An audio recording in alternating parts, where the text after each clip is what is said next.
Olá, coisa querida! Seguimos aqui com os direitos trabalhistas individuais, aqueles lá do artigo 7º da Constituição. E agora a gente vai falar daqueles direitos relacionados ao repouso, ao descanso do trabalhador. Eita, coisa boa! Tem direito de descansar? Tem que ter, né? Tem trabalho, tem um monte de direitos aqui, mas também tem o direito de descansar. Vamos ver quais a Constituição selecionou aqui. Primeiro, repouso semanal remunerado, preferencialmente aos domingos. Então, tem direito a um dia lá de repouso semanal por semana, então, né? Remunerado, ganhando por isso, e é preferencialmente aos domingos, na prova. Sempre aos domingos. Preferencialmente aos sábados ou domingos. Não, preferencialmente aos domingos. É isso que a Constituição escolheu. Gozo de férias anuais, esse também é querido, né? Remuneradas, com pelo menos 1/3 a mais do que o salário normal. Então, o cara vai ter direito aqui a tirar férias, e claro que ele vai receber por essas férias, por esses dias que ele está de férias. Porque se ele não recebe, você acha que alguém ia tirar férias, Teté? Com os boletos batendo na porta? Você acha? Ah, eu vou tirar férias, né? Que nem aquela pessoa rica, né? Pessoa rica faz um ano sabático, um ano que a pessoa não trabalha. Isso é coisa para rico, né? Não para nós aqui, realidade do mundo, né? Ah, eu vou ficar um ano sem trabalhar. Quem dera, né? O trabalhador brasileiro não tem esse luxo, não. Mas precisa descansar, senão surta, pira aí. Por isso que o pessoal fala assim, ó, tira férias, né? E você vai ser remunerado por isso, fica tranquilo, não precisa se desesperar. E aí você vai receber um agradinho, valorzinho extra aqui, que é esse 1/3 a mais, então, do que o valor do salário normal. Isso porque, né, a gente sabe que nas férias sempre tem aquele gastinho a mais, aquele negócio. Então, eu tenho direito a férias remuneradas com pelo menos 1/3 a mais do que o salário normal, que é o chamado terço de férias, tá? A aposentadoria, aqui não preciso nem explicar, né?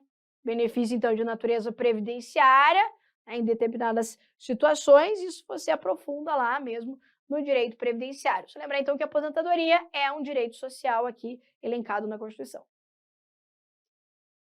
Ainda, licença gestante, a licença maternidade e a licença paternidade. Aí aqui a gente tem alguns aprofundamentos. Vamos ver o que a Constituição diz. Licença gestante, sem prejuízo do emprego e do salário, com duração de 120 dias. Repete comigo, com duração de 120 dias. Na prova, a Constituição assegura licença gestante sem prejuízo do emprego e salário, com duração de 180 dias. Não é 180, é 120. Sempre penso assim, 180, sonho meu. Toda mãe queria aí 180 dias, mas não é. São 120 dias. Professora, você tá louca. Professora do céu, você tá louca, louca, louca. Porque eu vi lá a filha da prima da minha vizinha lá que ficou 180 dias de licença maternidade na empresa que ela trabalha e tal, tal, tal. Mudou isso aí, você tá desatualizada. Não mudou, Teteia. Continua sendo 120 dias. O que existe é um programa do governo federal que se chama Empresa Cidadã, que prevê a ampliação do prazo da licença maternidade de 120 para 180 dias para aquelas empresas que integram o programa e recebem incentivos, benefícios para poder fazer isso, né? Ninguém ampliar, Tetê, o prazo da licença maternidade só porque ama a trabalhadora e está muito feliz que está nascendo uma criancinha. Essa que é a dura realidade aqui, né? Então, o que acontece? O Estado cria programas para dizer assim, olha, eu vou te dar um incentivo aqui, ó, se você fizer isso, você vai ganhar tanto, um crédito, alguma coisa tributária, para que as empresas possam ingressar nesses programas e as trabalhadoras serem protegidas. Isso aqui é uma das formas de proteção do mercado de trabalho da mulher, que a gente viu que também é um direito social. Então, licença gestante é de quantos dias? 120 dias, tá? Os 4, não é por mês, é por dias. 120 dias. Mas existem esses programas, mas aí depende da adesão da empresa e tudo mais, aí já é outra história. Para nós, 120 dias. Jurisprudências importantíssimas sobre o tema. Os prazos da licença adotante não podem ser inferiores aos prazos da licença gestante. O mesmo valendo para as respectivas prorrogações, porque você pode ter a prorrogação aí até os 180 dias. Em relação à licença adotante, não é possível fixar prazos diversos em função da idade da criança adotada. Olha que interessante essa decisão do Supremo Tribunal Federal. Ele entendeu, então, que a mãe que adota, ela tem direito à licença adotante. Então, a licença gestante, o prazo de 120 dias, também se aplica para aquela genitora que adota uma criança. E aqui não importa a idade do adotante. É adoção, ela vai precisar de um tempo, de um período para adaptação da criança. Aliás, é para isso que serve aqui a licença gestante. Todo o processo de adaptação da criança em casa, né? As noites iniciais mal dormidas, né? Mamãe que parece um pandinha, né? Aquele olho no fundo, assim, né? Então, toda essa fase de adaptação não tem condições da pessoa trabalhar mesmo, né? Ela precisa estar, de fato, afastada. Por isso, a licença adotante também é válida, à medida que também vai ter esse processo de adaptação, presença da mãe, né? Ali, durante esse momento de adaptação da criança que chega a essa nova família, tá? Ainda, essa decisão também querida. A proteção à maternidade e integral proteção à criança são direitos irrenunciáveis e não podem ser afastados pelo desconhecimento, impossibilidade ou a própria negligência da gestante ou lactante em apresentar um atestado médico, sob pena de prejudicá-la e prejudicar o recém-nascido. Essa decisão do STF, então, ele manteve a sua jurisprudência que proíbe as gestantes de trabalhar em local insalubre, em atividade insalubre. Então, ele considerou como inconstitucional o trecho aqui da reforma trabalhista, que previa lá a necessidade de recomendação por meio de atestado médico e tal, para que a gestante pudesse ser afastada de atividade insalubre. Então, para a gestante ser afastada de uma atividade insalubre, ela tinha que ter um laudo médico para isso. Aí o STF entendeu que não. Então, se trabalha aqui, né, em local insalubre, ela deve ser afastada, e aqui com qualquer grau de insalubridade, mesmo que haja atestado médico, tá? Aqui é como se o STF estivesse dizendo assim, olha, eu tenho que proteger não só a maternidade, mas também a criança aqui de toda essa exposição, tá? Ok aqui? Beleza. Eu tenho também a licença paternidade. Só que olha como que diz a Constituição. Licença paternidade nos termos fixados em lei. Veja que a Constituição fala assim, ó, o prazo da licença paternidade, quem vai definir isso é a lei. Só que essa lei não existe também, não tem uma lei falando sobre isso. E por isso o prazo que hoje é aplicado é um prazo previsto na DCT, que é o Ato das Disposições Constitucionais Transitórias, que define o prazo de 5 dias da licença paternidade. Então, conforme lá o artigo 10, parágrafo 1º, vou colocar aqui, parágrafo 1º do ADCT, o prazo da licença paternidade é de 5 dias. Tá? Absurdo, né? Absurdo. Imagine, 5 dias não dá nem para ver, né? Criança mal se abriu o olho, né? Mentira, as crianças já nascem assim diferente. Mas 5 dias é muito pouco, né? Para o pai poder acompanhar ali todo esse momento e que seria, inclusive, muito importante também para o apoio da mãe, que precisa estar ali próxima da criança e às vezes também precisa de alguns cuidados, né? E que entraria também a figura do pai. Mas, infelizmente, é esse prazo aqui também de 5 dias. Nesses programas também, como eu disse, da empresa cidadã, há também ampliação do prazo da licença paternidade. Mas para a nossa prova, lembra, licença maternidade, sim, 120 dias, e a licença paternidade não tem definição aqui na parte dispositiva, mas é de 5 dias conforme o ADCT, tá? É assim que você tem que levar para a prova, pelo menos no direito constitucional. Agora a gente tem uma decisão, mas olha, recentíssima, coisinha queridíssima, mas assim, ó, novidade mesmo no momento, que é a possibilidade de extensão do prazo da licença maternidade para aquele pai que é, aqui, formador de uma família monoparental, o pai solteiro. Né? O STF usou a expressão, por isso que eu vou colocar aqui pai solteiro, que a gente não gosta muito da expressão pai solteiro, mãe solteira, né? Porque pouco importa se é casado ou solteiro, não importa que é pai e que é mãe, essa que é a verdade. Mas aqui para você entender, aquele pai que não tem a mãe, né? Então aquela criança que não tem a mãe, ou seja, o pai é quem vai criar ali o filho. Nesse caso, então, entendeu o STF como constitucional a extensão do prazo da licença maternidade aqui para o pai nessa condição. É uma decisão agora do mês de março de 2022. Vamos ver aqui o que diz aqui a decisão do Supremo. Então, recurso extraordinário, licença maternidade, extensão ao pai solteiro, no caso aqui, servidor público.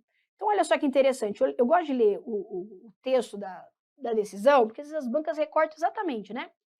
Revela especial importância na forma do artigo 102, a questão acerca da constitucionalidade da extensão da licença maternidade, prevista no NANA, e regulamentada pelo artigo 207 da Lei 8.112, porque ele é servidor público federal, aliás, nesse caso aqui, ele é médico perito do INSS, olha que interessante. Em face dos princípios da isonomia, da legalidade e da proteção integral da criança com absoluta prioridade. Bem como ante o artigo 195, que dispõe que nenhum benefício, o serviço poderá ser criado, majorado ou estendido sem correspondente fonte de custeio.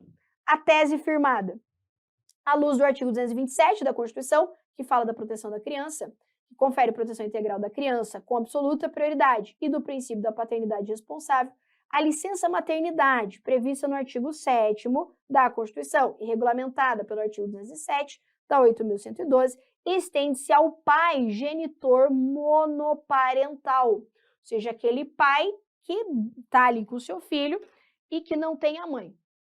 Nesse caso aqui, especificamente, o pai, servidor público aqui do INSS, é médico do INSS, ele é pai de crianças gêmeas que foram geradas através de fertilização in vitro e barriga de aluguel. Então, inclusive, a genitora aqui, né, não vou chamar de mãe, porque não é a mãe, é só a genitora aqui, a barriga de aluguel, ela é dos Estados Unidos. E daí, as crianças nasceram, inclusive, lá, e foram registradas e estão no Brasil. E daí, o pai sozinho, tá? Precisa, então, dessa fase de adaptação das crianças, né? Inclusive, as crianças foram registradas só no nome dele, não aparece o nome da mãe, da barriga de aluguel, nem nada. Inclusive, está distante, né, em outro país, inclusive. E ele entrou, então, com pedido para ter direito aqui a esse período da licença maternidade estendido a ele. E foi isso que o Supremo Tribunal Federal reconheceu e confirmou, então, a decisão. Então, é possível a extensão do prazo da licença maternidade para aquele pai genitor de família monoparental, que é aquela formada por um dos genitores e os seus descendentes, o pai, o filho, a mãe e o filho. Essa é uma família monoparental. Veja que essa decisão, ela foi reconhecida aqui para um servidor público. Entretanto, ela abre aqui um precedente para que em outras situações isso aqui também possa ser estendido, né? Então, mas a decisão se referir especificamente aqui a um servidor público, ok? Muito bem, importantíssima essa decisão. E acho, na minha opinião, mais do que justa, né? Porque a figura da mãe aqui, quem vai realizar vai ser o pai, e ele precisa, de fato, de toda essa adaptação. Aqui se equipararia, sei lá, até uma situação da adotante, né, e tudo mais, que não vai ter amamentação, mas tem toda uma fase de adaptação desse pai, que é solteiro, né, que é sozinho. Regra de prescrição. Olha aqui que diz a Constituição. Ação quanto aos créditos resultantes das relações de trabalho, com prazo prescricional de 5 anos para os trabalhadores urbanos e rurais, até o limite de 2 anos após a extinção do contrato de trabalho. Oi? Como é que eu não estou entendendo isso aqui, professora? Prescrição aí é 5 anos, mas até o limite de 2 anos. Como que funciona a contagem do prazo de prescrição para você entrar com uma ação trabalhista? Então vamos lá, funciona assim, ó. Imagine que você trabalha numa empresa há 10 anos. Vamos imaginar isso? Vamos aqui, ó. 1, 2, 3, 4, 5, 6, 7, 8, 9, 10. Tá. Aí, um belo dia, você chega e fala assim, tô cansada dessa vida, não quero mais trabalhar na iniciativa privada, quero só concurso público, inclusive saiu o edital do concurso da minha vida, que eu estou estudando há anos, quero me dedicar só a isso, e você chega para o teu chefe e fala assim, olha, deu para mim, não quero mais, quero me dedicar só ao concurso. O senhor sabe aí, né? Chega aquele drama pro chefe, né? O senhor sabe aí que eu tô me dedicando aos estudos e tal, mas daí saiu o meu edital e eu tô muito focado nisso, muito focada nisso e eu vou ter que sair. Só que daí você chega pro seu chefe e fala assim, mas chefe, queria fazer um último pedido aqui pro senhor Em relação aos anos que nós tivemos juntos aqui, tem como a gente fazer aquele acerto? Sabe aquele acerto? Faz de conta aí que tá me mandando embora e tal, até para eu poder levantar seguro-desemprego, receber aquela multinha, né? O FGTS, aquela história toda. Tem como a gente fazer esse bem bolado aí? Aí o chefe, claro, imagina, você trabalhou aqui anos para nossa empresa, pode contar comigo. Só a multa do FGTS você me devolve, né? Geralmente é assim, né? Só a multa que você me devolve, mas para você levantar esse seguro-desemprego e tal, FGTS, pô, fechado aqui, não tem problema não. Aí a pessoa sai do trabalho e fala assim, nossa, que chefe, que pessoa incrível, um pai para mim, pai, nossa, pessoa maravilhosa para mim. E sai muito feliz e contente. E tá ali estudando, né, concurso e tal, seguro-desemprego moendo, né? Vai gastando dinheirinho, né, que não estava recebendo, tá trabalhando, e tá ali e vai que vai. Só que uma hora esse dinheiro acaba. E daí a pessoa tá lá e saiu o concurso, não passou, né? Essas coisas às vezes acontecem e tal, não sei o quê. E a pessoa começa a falar assim, nossa, mas eu me lembro que eu fiz umas horas extras e ele não me pagou. Eu me lembro que eu não recebi, acho que um adicional noturno, assim, trabalhava à noite, papapá. E daí começa a lembrar, assim, né, as coisas aí do passado. E daí você fala assim, não, quero cobrar o que é meu de direito. Certinho, tem que cobrar mesmo, é teu direito, tem que fazer. E daí a pessoa vai entrar com uma ação trabalhista, uma reclamatória trabalhista, para reclamar esses créditos que ela não recebeu durante o período do seu trabalho. O problema é que esses créditos prescrevem, ou seja, se você não fizer a ação em determinado prazo, você perde o direito de receber esses créditos. O prazo que você pode discutir de créditos é de 5 anos.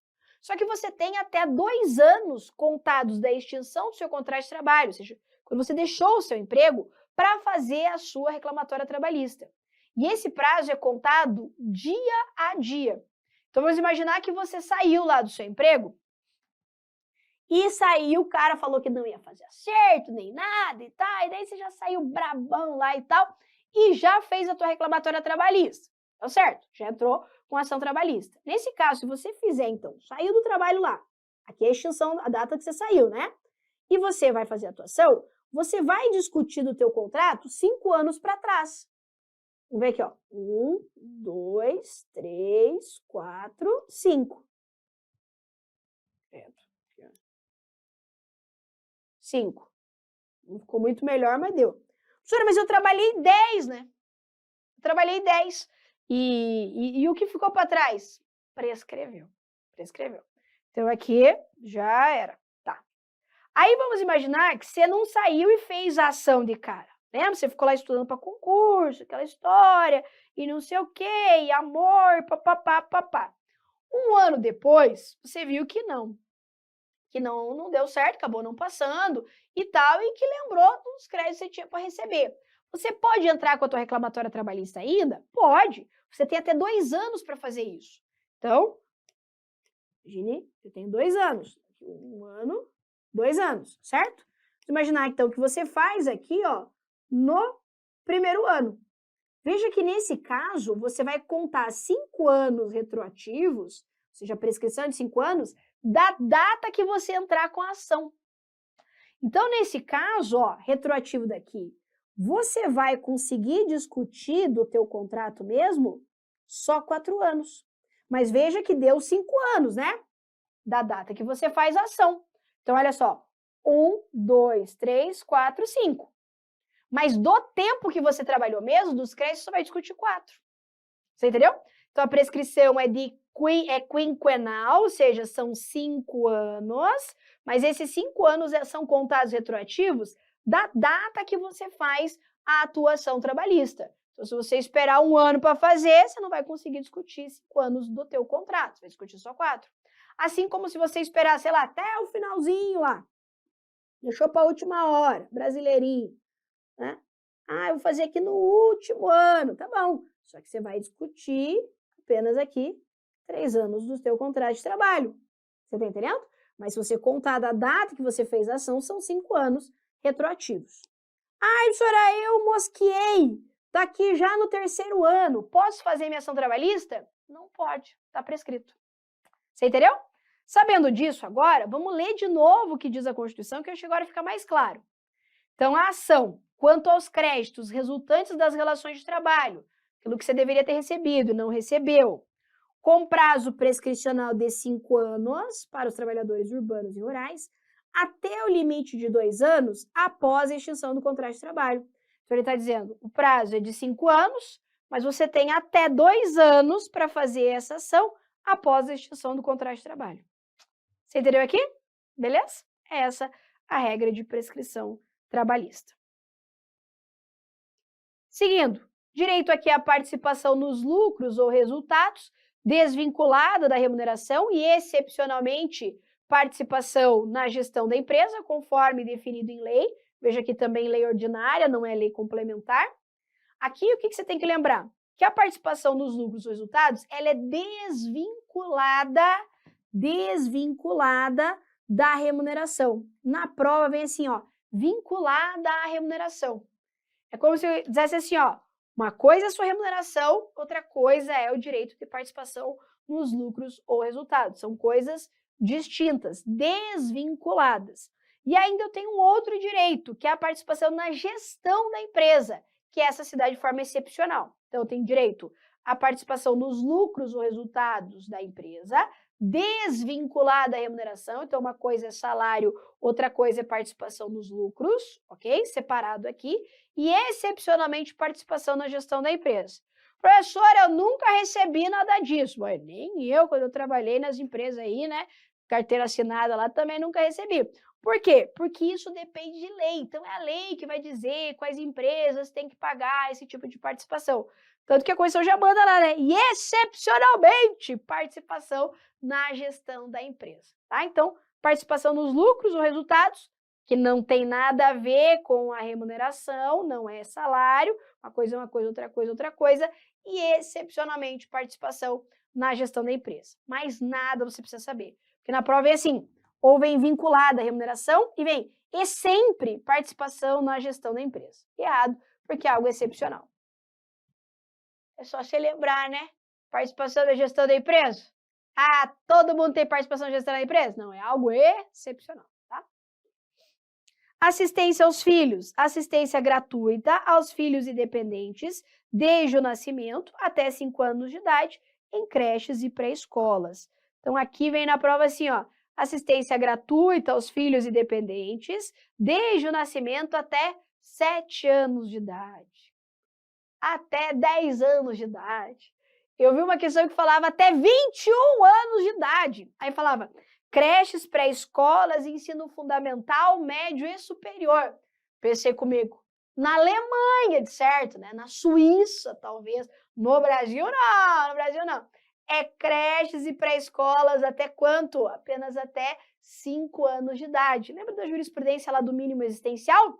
É fundamentada aqui nessa ideia desse acesso até os 5 anos de idade em creches e pré-escolas. Acordos coletivos, reconhecimento aqui das convenções e acordos coletivos de trabalho. Aqui é um negócio meio óbvio. Veja que vários direitos a gente viu que eles são negociáveis. Então, eu tenho lá como alterar minha jornada de trabalho através do quê? Acordo ou convenção coletiva. É possível redução do salário através de acordo ou convenção coletiva. Então, eu tenho vários direitos que eu posso negociar. Negociar como? Através de acordo ou convenção coletiva de trabalho. Logo, a Constituição ela reconhece aqui a validade desses acordos. Ela fala, olha, isso é possível. Mesmo em se tratando de um direito fundamental, você pode negociar ele, desde que através desses acordos, dessas convenções coletivas. É claro que nem tudo é possível de negociação através de acordo ou convenção coletiva.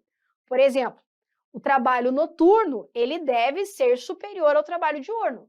Não pode uma convenção coletiva de trabalho, por exemplo, falar que o trabalho diurno vai ser superior ao noturno. Tem algumas coisas que não podem ser negociadas, mas outras podem. Então, por isso, a Constituição reconhece aqui a validade, né? A possibilidade jurídica, então, de negociação através dessas convenções.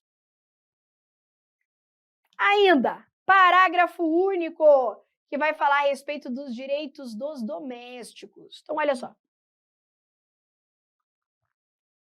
Eu disse para você lá no início da nossa aula, quando eu falei sobre a titularidade dos direitos sociais trabalhistas, que eles se destinam para os trabalhadores urbanos, rurais, tudo que a gente falou. Vale para os dois e ainda de forma igual para o trabalhador avulso. E eu disse para você que parte desses direitos se destinam aos domésticos, ou seja, nem todos se destinam aos domésticos. Para nossa prova, você precisa saber aqueles que não se estendem aos domésticos. Isso porque a maioria se estende ao doméstico. E daí tem gente que gosta de sofrer.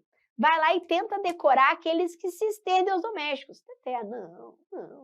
Tem tanta coisa para a gente sofrer na vida, né? Que não vai sofrer por causa disso aqui. A gente vai decorar, então, aqueles direitos que não se estendem aos domésticos. Mas primeiro, olha comigo aqui o que a Constituição fala. São assegurados a categoria dos trabalhadores domésticos. Veja que esse parágrafo único, ele teve uma redação aqui dada pela emenda 72 de 2013, que ficou conhecida como PEC dos domésticos, para reconhecer direitos para esses trabalhadores que nem eram reconhecidos. Então, aí são assegurados a categoria dos trabalhadores domésticos os direitos previstos nos incisos e atendidas as condições estabelecidas em lei, observada a simplificação do cumprimento das obrigações tributárias, principais e acessórias decorrentes da relação de trabalho e suas peculiaridades, os previstos nos incisos bem como sua integração à Previdência Social. Veja que eu tenho dois grupos de incisos aqui que se estendem. Um primeiro, que era de aplicação imediata, ou seja, entrou em vigor a emenda à Constituição, já tinha que assegurar esses direitos aos trabalhadores domésticos. Eu tinha uma segunda parte aqui, que falavam de outros direitos que dependiam de regulamentação. Tanto que ele fala, e atendidas as condições estabelecidas em lei, os direitos nos incisos, Essa lei, inclusive, já existe, já regulamentando isso aqui, ela foi publicada, inclusive, em 2015. Logo, todos esses direitos que a Constituição assegura aqui à categoria dos domésticos já possuem aplicabilidade e devem ser implementados, ok? Agora vamos lembrar, porque a gente não vai saber o né? A gente vai saber agora, então, quais direitos que não se estendem aos domésticos. E para isso, Teté, tem mnemônica da alegria, tem mnemônica que é o P6JAD. P6JAD são os direitos que não se estendem aos domésticos. Quando eu fiz essa mnemônica aqui, eu me lembrei da novela O Clone. Tava tentando achar uma mnemônica para facilitar aí a memorização e eu me lembrei do Jade, né? Vendo aqui na hora de fazer a mnemônica, eu lembrei da Jade, do Clone. Ixalá! Na época que o povo brasileiro assistia a novela, né? Já teve reprise, está rolando reprise, sei lá o quê. P6 Jade, a nossa mnemônica. Ela era Ixalá! Da Jade? Ô, louco, não assistiu? Não sabe o que a tia tá falando? Depois você joga aí na internet O Clone, a novela. Né? Ixalá! É a Jade lá, Giovanna Antonelli, novinha ainda, Murilo Benício, gatinho ainda, coisinha querida, né? Já tá mais acabadinho, né? A idade chega para todo mundo. Mas lembra lá? P6 Jade é a nossa mnemônica para você gravar aqueles direitos que não se estendem aos domésticos. Mas não basta falar Ixalá, nós não vamos acertar a questão em prova. Tem que saber quais são esses direitos. Olha só. Então, P6, porque eu tenho 6 direitos que começam com P aqui. Então, eu tenho que não se estende ao doméstico, piso salarial, participação nos lucros ou resultados, lembra? Desvinculada da remuneração e excepcionalmente participação na gestão da empresa. Proteção do mercado de trabalho da mulher, esse aqui é figurinha carimbada de prova, hein? Isso porque, Teté, historicamente, o trabalho doméstico sempre foi mais associado a um trabalho feminino. Isso porque a maioria dos empregados domésticos são mulheres. E por isso, se você tivesse que chutar com o coração, vamos chutar com o coração, se esse direito se estende ao doméstico, certamente você ia chutar que sim. Eu ia chutar que sim. Ah, eu não sei. Será que proteção do mercado de trabalho da mulher se estende ao doméstico? Você pensa, poxa, a maioria é mulher, deve se estender. Pois é, mas não se estende, entendeu? E a banca sabe que a gente às vezes faz esses raciocínios e aí que ela pega a gente. Então, proteção em face aqui do mercado de trabalho da mulher não se estendem aos domésticos. Prescrição dos créditos trabalhistas. Meu Deus do céu. Pois é. Na prática, lá no direito do trabalho, quem estuda direito do trabalho, vai saber que na prática vale a regra de prescrição que a gente viu, quinquenal, os 2 anos e tal, para o trabalhador doméstico. Mas no texto da Constituição, você não vai encontrar o inciso que fala da prescrição estendendo aos domésticos. E na prova, gente, constitucional que vem aqui, a literalidade mesmo, não tem nem o que falar. Então lembra, prescrição aqui não se estende, tá?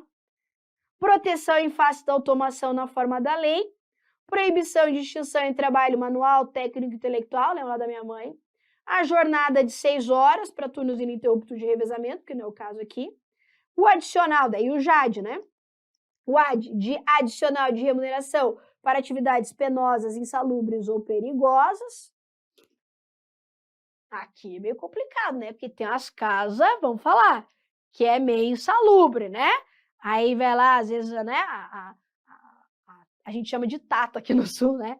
A empregada doméstica vai lá, né, para trabalhar e tal. Aí aquela criança que é praticamente perigosa, né? Então, as crianças perigosas até ali, aquele ambiente meio insalubre, né? Mas não tem direito a esse adicional, tá? Então, adicional de remuneração para atividades penosas, insalubres ou perigosas. Lembra da tata lá, mas não tem. E a igualdade com o trabalhador avulso, justamente porque o trabalhador avulso tem todos os direitos, né? E a gente sabe que os domésticos aqui não têm todos esses direitos, tá?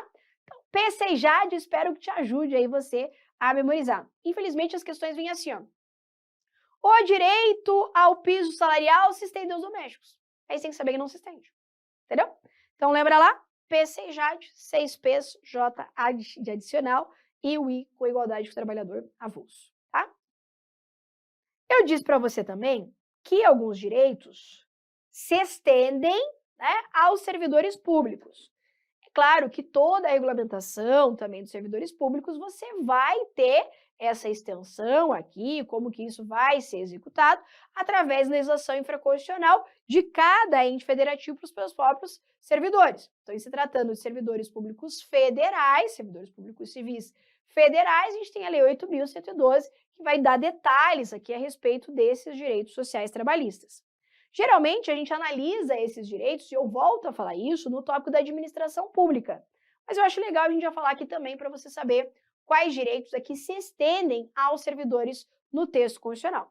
Podem ter outros desses, mas como eu disse, previsto daí lá, legislação específica. Então, vê lá, artigo 39, parágrafo 3º, aplica-se aos servidores ocupantes de cargo público o disposto no artigo 7º, inciso bli, bli, bli, bli, bli, bli, bli, bli, bli, bli, bli, podendo a lei estabelecer requisitos diferenciados de admissão quando a natureza do cargo o exigir. E daí aqui também tem mnemônica, porque a gente tá aqui é para facilitar a vida, né? Eu já trago ela pronta, que ela é meio grandinha. Você vai gravar assim, ó, direitos dos servidores. Mulher com 4 salários faz 2 lipro e redução. Haja repouso nas férias. Então, você pensa numa mulher servidora, porque eu estou falando de direitos dos servidores. E ela ganha bastante dinheiro. Ela ganha 4 salários, né? E ela resolveu fazer 2 lipro. Gente, é mnemônica para ajudar, mas você não vai esquecer. Eu sei que ela faz 2 lipro para dar uma ajeitada. Ela fez uma redução. Pode ser ela da mama, não sei. Ela fez uma redução. Aí, claro que ela vai ter que fazer o quê? Descansar. Haja repouso nas férias. Então, imagine você, garota, jovem, aí que está estudando para concurso público, e daí chega lá e está recebendo 4 salários e quer dar uma ajeitada na carcaça, né? Dar aquela alinhada ali, já manda 2 lipro, já faz uma reduçãozinha ali e tal. Aí faz isso quando? Ah, faz nas férias, né? Para poder descansar e poder se recuperar bem. Eu sei, Tete, eu sei, mas é uma forma de te ajudar a decorar. Vamos ver se funciona? Vamos lá. Então, a mulher, ela tem 4 salários, né? Por quê? Porque eu tenho 4 situações que envolvem salário que se estende. O salário mínimo, a garantia do salário mínimo para aqueles que percebem remuneração variável, o 13º salário, o salário família. 2 né? 2 licenças. Então, tanto a licença maternidade quanto a licença paternidade. 2 PRO, então LIPRO, né? Que é a proteção do mercado de trabalho da mulher e a proibição de diferença de salário, aquela coisa que a gente viu lá. E redução, lembra que ela reduziu os tchutchu aí, né, daquela diminuída. E redução aqui dos riscos inerentes, questão de higiene, segurança, lembra? Esse direito também. Haja repouso, então haja aqui o H de hora extra, o A de adicional noturno, o J da jornada de 8 horas, valendo todas as regras que a gente viu. E repouso, do repouso semanal remunerado, haja repouso quando? Nas férias. Então tem direito aqui às férias remuneradas, tá? Dá para decorar, né? Dá para decorar assim tudo no braço ou dá para tentar aqui contar a historinha e espero que te ajude, ok? Muito bem, é isso. Encerramos aqui os direitos sociais individuais. Espero que você tenha gostado. Até a próxima.